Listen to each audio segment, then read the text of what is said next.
আমাদের সমাজে সুন্নাত মানে ফরজ ওয়াজিবের পরে যে গ্রেড ওইটা সুন্নাত। আসলে হাজিরিন, সুন্নাত হলেই যে একটা কাম ন্যূনতম নরমাল বিষয় এটা মনে করবেন না। এজন্য আমাদের সমাজের মানুষেরা বলে দাড়ি রাখা সুন্নাত, এজন্য দাড়ি রাখে না। তো মিষ্টি খাওয়া সুন্নাত, মিষ্টি খায় কিন্তু দাড়ি রাখে না। দাড়ি রাখা সুন্নাত, মিষ্টি খাওয়া সুন্নাত। তো মিষ্টির সুন্নাত পালন করে কিন্তু দাড়ির সুন্নাত পালন করে না। আর মিষ্টির সুন্নাত তারা বলে কি যে মিষ্টি খা নবীর সুন্নাত, নবী পছন্দ করেছেন, আমিও করি। কেন করে জানেন? ওটাই ভোগ আছে। মিষ্টি যে আমি খাচ্ছি এটা ভোগ বা তৃপ্তি আছে। আমরা মুসলমান ভোগে বা তৃপ্তিতে খুশি হই, কিন্তু ইসলামের খুশিটা ত্যাগে। কিসে খুশি? ত্যাগে। ইসলামের খুশিটা ভোগে নয়, প্রাপ্তিতে নয়, ইসলামের খুশিটা হচ্ছে ত্যাগে।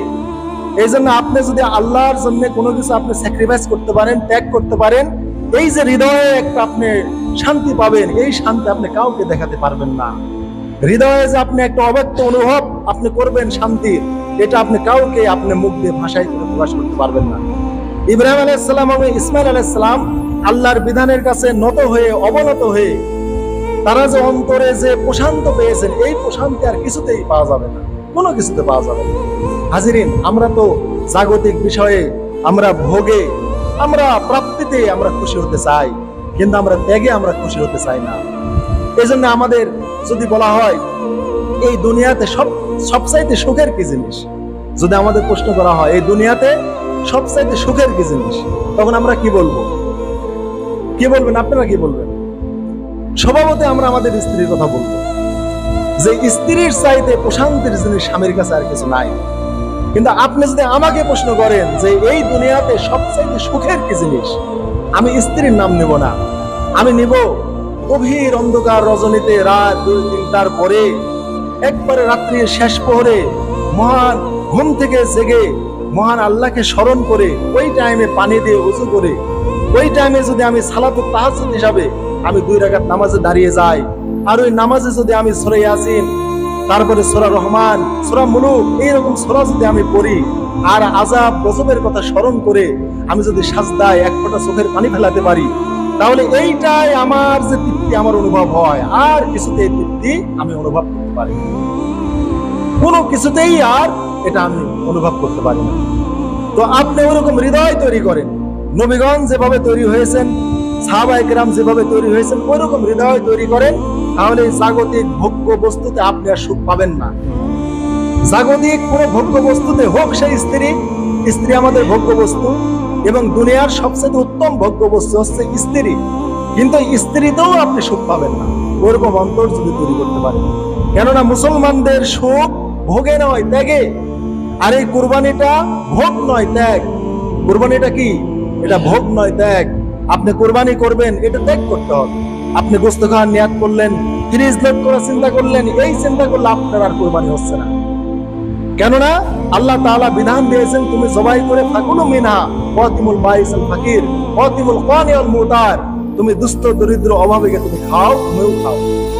তাহলে অপরকে খাওয়ানোর একটা নিয়ত থাকতে হবে। অপরকে খাওয়া যদি আপনি তৃপ্তি হতে পারেন, এই কুরবানি কবুল হবে। আর যদি আপনি কুরবানি করেছেন, 20,000 টাকা ভাগ নিয়েছেন, আপনি 30 কেজি গোশত পেয়েছেন, খুব খুশি হয়ে গেলেন যে আমি আমার পরিবার পরিজন নিয়ে আমি অনেক দিন মাশাআল্লাহ খেতে পারবো, আমার ফ্রিজে গোশত লোড হয়ে থাকবে, এই যে আপনি তৃপ্তি যদি অনুভব করেন, এটা হচ্ছে ভোগ। মানে আমি খাবো, ভোগ করবো, পরিবার পরিজন নিয়ে আমি খাবো, এই যে ভোগে যদি আপনি সুখ খুঁজেন, তাহলে আপনার আর কুরবানি করবেন না। এইটা হচ্ছে ভোগে খুশি।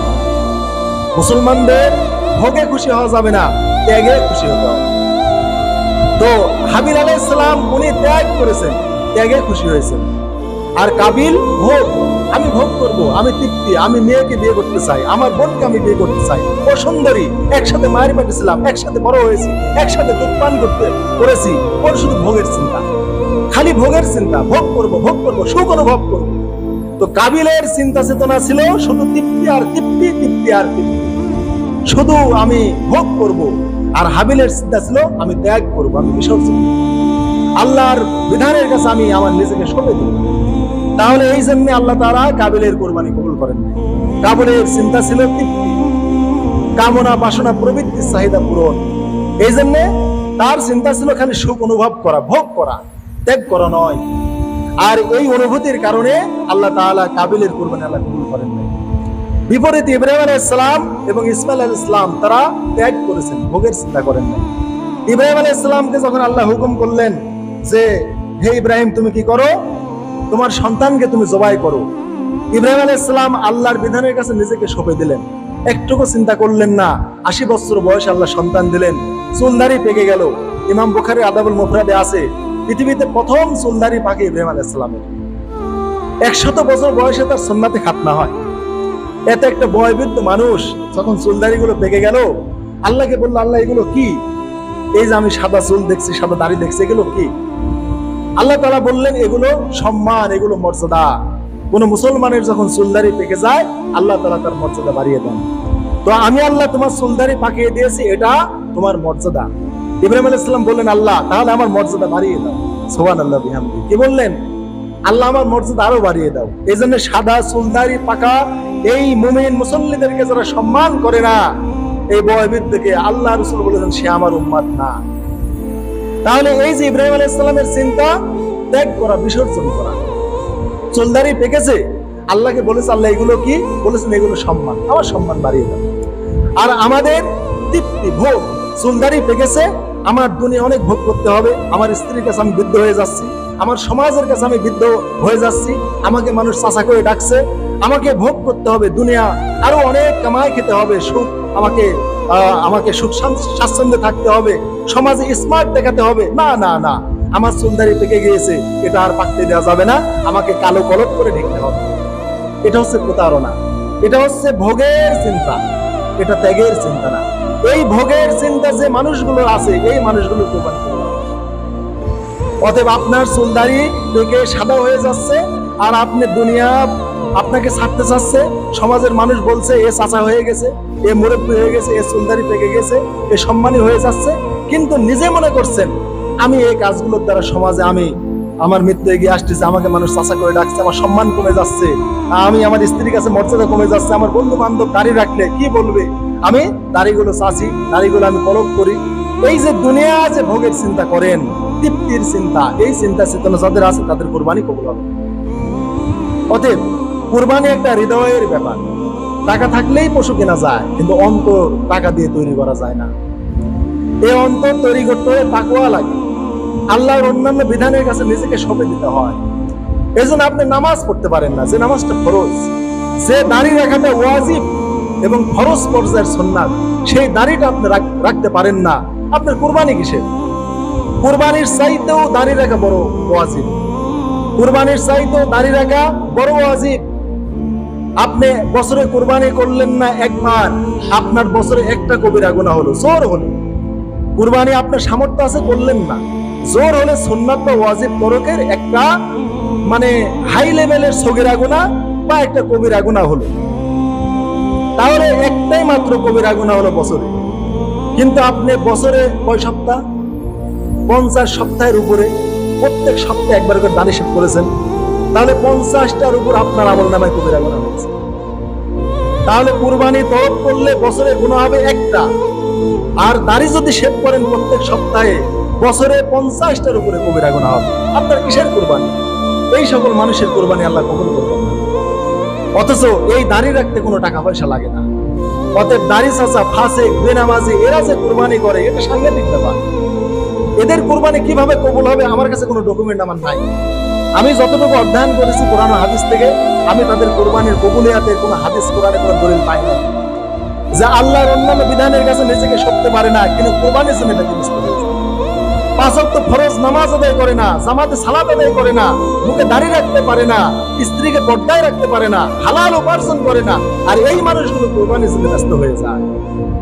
এদের কারো তো কোরবানি আল্লাহ কবুল করবেন না। আল্লাহ তো কোরআনে বলে দিয়েছেন ইন্নামা ইয়াতাকাব্বালুল্লাহু মিনাল মুত্তাকিন।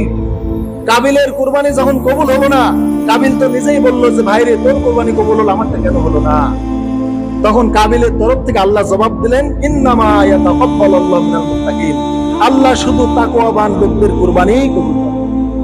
এখানে ইলমে বালাগাতের একটা নিয়ম আছে, ইলমুল মানিতে ইন্নামা, এটা হচ্ছে ওসিলাতুত তাকসিস, অর্থাৎ ইন্নামা দ্বারা মুত্তাকিনদের সাথে কুরবানিকে খাস করা হয়েছে। মানে কুরবানির কবুলিয়াতটা খাস শুধু মুত্তাকিনদের জন্য। অতএব মুত্তাকিরা যদি কুরবানি করে, এই মুত্তাকিনদের কুরবানি শুধু আল্লাহ কবুল করবে, এছাড়া অন্য কারো কুরবানি কবুল হওয়ার কোনো বিধান আল্লাহ রাখেন নাই। এই ইন্নামা শব্দ দিয়ে আল্লাহ তাকসিস করেছেন, এই কুরবানিটাকে খাস করেছেন শুধু মুত্তাকিনদের জন্য, যে মুত্তাকিনদের কুরবানি শুধু আল্লাহ কবুল করবেন, আর কারো করবেন না। আপনি কেন কুরবানি করতে গিয়েছেন? কার হুকুম? গোস্ত খাওয়ার জন্য? এমনি হাট থেকে কিনে এনে খান। তা আপনি হাট থেকে কিনে এনে খাইলে আপনি গুনাহ থেকে তা মুক্ত থাকতে পারবেন। তা আপনার রিয়াটা হলো না, লোক দেখানো, লোক শোনানো, এইগুলো অন্তত পক্ষে হলো না।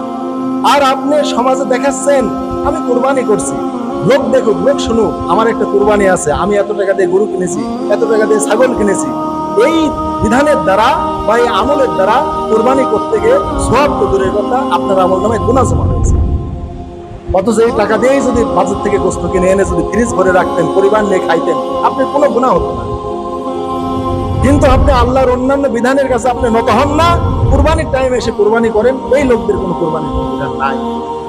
এই জন্য আল্লাহ তাআলা এদের কুরবানি আল্লাহ কবুল করবেন না। এই জন্য আল্লাহ কোরআনে যেটা বলে দিয়েছেন, ইন্না সলাতি ওয়া নুসুকি, আমার সালাত, আমার কুরবানি, আমার হজ, আমার হায়াত, আমার মউত লিল্লাহি রাব্বিল আলামিন, বিশ্বজগতের প্রতিপালক আল্লাহর জন্য। তাহলে সালাত আপনার নাই, আপনার কেন কুরবানি? আল্লাহ কোরআনের কোথাও আগে কুরবানি করতে বলেন না। আল্লাহ বলেছেন ফাসাল্লি লিরাব্বিকা ওয়ানহার, ফাসাল্লি, তাই তুমি সালাত আদায় করো, লিরাব্বিকা, তোমার রবের জন্য, ওয়ানহার, তারপরে তুমি কুরবানি করো। আপনার সালাত নেই, আপনি জামাতে সালাত আদায় করেন না, আপনি কুরবানি করবেন কেন? অথচ আল্লাহ বলেন ফাসাল্লি লিরাব্বিকা, তোমার রবের জন্য তুমি সালাত আদায় করো। এই সালাত আদায় করাটা ফরজ, আর ওয়ানহার, কুরবানি করাটা সুন্নাত বা ওয়াজিব। তাহলে আপনার ফরজ নেই, সালাত নেই, আপনি কুরবানির জন্য ব্যস্ত হয়ে গেছেন, কোনো লাভ নেই ভাই। আল্লাহ তাআলা অন্যত্র বলছেন ইন্না সলাতি ওয়া নুসুকি, নিশ্চয় আমার সালাত, আমার কুরবানি, আমার জীবন, আমার মৃত্যু সব আল্লাহর জন্য। এখানে আল্লাহ ইন্না সলাতি ওয়া নুসুকি, সালাতের পরে আল্লাহ কুরবানির কথা বলেছেন, কোথাও কুরবানির কথা আল্লাহ আগে বলেন নাই। তাই যার সালাত নেই তার কোনো কুরবানি নেই, যার সালাত নেই তার কুরবানি কবুল হবে না, যার সালাত নেই তার সাথে কুরবানির শরীক নেওয়া যাবে না। এটা একবার আল্লাহ তাআলা সম্পূর্ণ আল্লাহ নিষেধ করে দিয়েছেন। বেনামাজির কোনো কুরবানি আল্লাহ কবুল করবেন না।